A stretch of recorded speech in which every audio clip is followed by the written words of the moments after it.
Hi friends, ನಾನಿವತ್ತು ಬೆಂಡೆಕಾಯಿ ಪಲ್ಯ ಮತ್ತು ಚಪಾತಿ ಮಾಡ್ತಾಯಿದ್ದೀನಿ.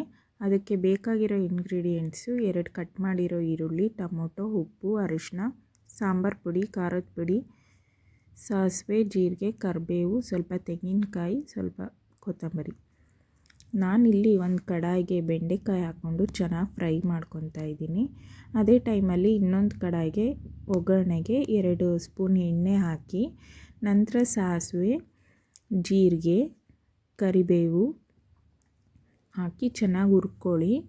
ನಂತರ ಕಟ್ ಮಾಡಿರೋದು 2 ಈರುಳ್ಳಿ ಹಾಕಿ ಫ್ರೈ ಮಾಡಿ, ಅದು ಸ್ವಲ್ಪ ಬೆಂದ ನಂತರ 2 ಟೊಮೊಟೊ ಹಾಕಿ ಅದು ಸ್ವಲ್ಪ ಸಾಫ್ಟ್ ಆಗೋವರೆಗೂ ಬೇಯಿಸ್ಕೊಳ್ಳಿ. ಸ್ವಲ್ಪ ಅರಿಶಿನ, ಸ್ವಲ್ಪ ಉಪ್ಪು ಹಾಕಿ ಅದು ಚೆನ್ನಾಗಿ ಫ್ರೈ ಆಗಲಿ. ಸ್ವಲ್ಪ ಅದು ಎಣ್ಣೆ ಬಿಡೋವರೆಗೂ ಫ್ರೈ ಮಾಡ್ತಾನೆ ಇರಬೇಕು. ಆಮೇಲೆ ನೀವು ಹುರಿದಿಟ್ಕೊಂಡಿರೋ ಬೆಂಡೆಕಾಯಿನ ಅದಕ್ಕೆ ಮಿಕ್ಸ್ ಮಾಡ್ಕೊಳ್ಳಿ ಒಗ್ಗರಣೆಗೆ. ಅದು ಸ್ವಲ್ಪ ಒಗ್ಗರಣೆಯಲ್ಲಿ ಚೆನ್ನಾಗಿ ಫ್ರೈ ಆಗಬೇಕು ಬೆಂಡೆಕಾಯಿ.